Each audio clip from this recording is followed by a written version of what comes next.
A quiet cemetery morning takes an unexpected turn when a grieving widow, still reeling from the loss of her husband, notices a young black girl standing near his grave.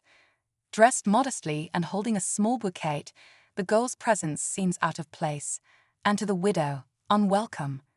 With bitterness and suspicion clouding her heart, the widow confronts the girl, mocking her for daring to intrude on such a private moment.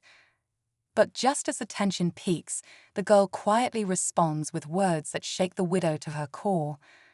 What could this stranger possibly know about the man she loved and lost? And why does she seem to carry a sorrow just as deep? As the truth begins to unfold, the widow finds herself questioning everything she thought she knew about her husband's life, and the remarkable connection that may unite them all. The widow's voice trembled with a mix of anger and confusion as she demanded, "Who are you, and what do you think you're doing here?" The girl, no older than her late teens, stood firm, though her eyes glistened with emotion. "I have every right to be here," she replied softly, placing the bouquet on the grave. Her words only deepened the widow's frustration. "How could you possibly know my husband?" The widow scoffed, her mind racing through possibilities. She couldn't recall ever seeing this girl before, and the idea that her husband might have had some secret connection to her was unbearable. The girl hesitated, as if choosing her words carefully, before looking up with a steady gaze. "You don't know the whole story," she said, her voice trembling slightly. "But I do." Each word felt heavier than the last, leaving the widow frozen in a swirl of doubt and suspicion. The widow's heart pounded as the girl's words lingered in the cold morning air. "What story?" she asked, her voice sharp but laced with uncertainty. "What could you possibly know about my husband that I don't?" The girl glanced down at the grave, her fingers brushing the edge of the headstone. "I didn't come here to cause trouble," she said softly. "But he was more than just your husband. He helped me when no one else would." The widow stiffened, her mind flashing back to the man she thought she knew, kind, devoted, dependable. But what did this girl mean? "Helped you?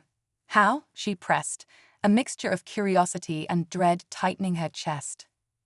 The girl hesitated, her eyes filled with pain. "It's complicated," she admitted, her voice barely above a whisper.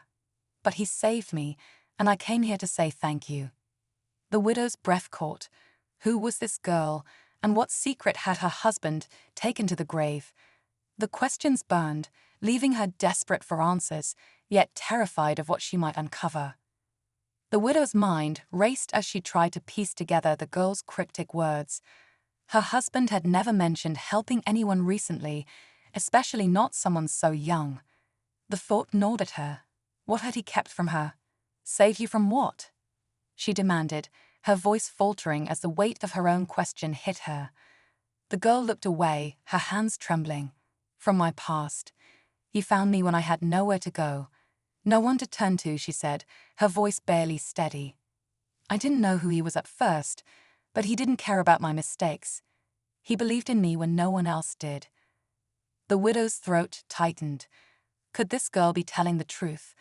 The image of her husband, her loving, dependable husband, clashed with this mysterious story of a savior she had never known. She searched the girl's face for a lie, but all she saw was raw, unfiltered pain. "I don't understand," the widow said, shaking her head as tears welled up. "Why didn't he tell me any of this? What was he hiding?" The girl took a step closer, her voice steady but filled with emotion. "Maybe he didn't want you to carry the burden," she said, "but you deserve to know now." The widow's breath quickened as she stared at the girl. What burden? What truth? As the questions swirled in her mind, she felt the ground beneath her shift, the world she thought she knew unraveling before her eyes. The widow's pulse raced as she struggled to make sense of the girl's words. But before she could press further, the girl reached into her pocket and pulled out a worn photograph. She held it out hesitantly, her hands shaking. "I didn't want to do this," she said softly, "but I think you need to see." The widow hesitated, her fingers trembling as she took the picture. Her breath caught in her throat as she looked down. The photograph showed her husband, laughing, vibrant, alive, standing beside the girl. But it wasn't just the two of them. There was a small boy, no more than 5, clinging to his leg with a wide, toothy grin. "Who is this?" the widow whispered, her voice barely audible. Her stomach churned as she glanced back up at the girl. The girl's eyes filled with tears, but her voice remained steady. "That's my son," she said, "and he's your husband's too." The widow's knees nearly gave out. The world seemed to spin as the reality of the photograph sank in. Her husband, her rock, the man she thought she knew completely, had been living a life she never imagined. As the weight of the revelation pressed down on her, one question loomed larger than all the others. Why had he kept this secret? And what else had he been hiding? The widow staggered back, clutching the photograph as if it might slip away and erase what she'd just seen. Her husband had a son, a family she never knew. The girl's words echoed in her mind, but she couldn't piece them together. "Why didn't he tell me?" she choked, her voice breaking. "Why hide something like this?" The girl wiped her tears and stepped closer, her voice soft but urgent.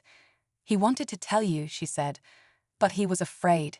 He thought it would hurt you, and he wanted to protect us both." The widow's heart twisted. Protect? From what? The girl hesitated, then continued, her voice trembling. "I met him when I was in the worst place of my life. He helped me get back on my feet, made sure my son had a chance. But he found out he was sick not long after. He didn't have time to make things right." The widow's knees buckled, and she sank to the ground beside the grave, the truth crashing over her. Her husband hadn't just kept a secret, head carried the weight of it, trying to do the right thing while knowing his time was running out.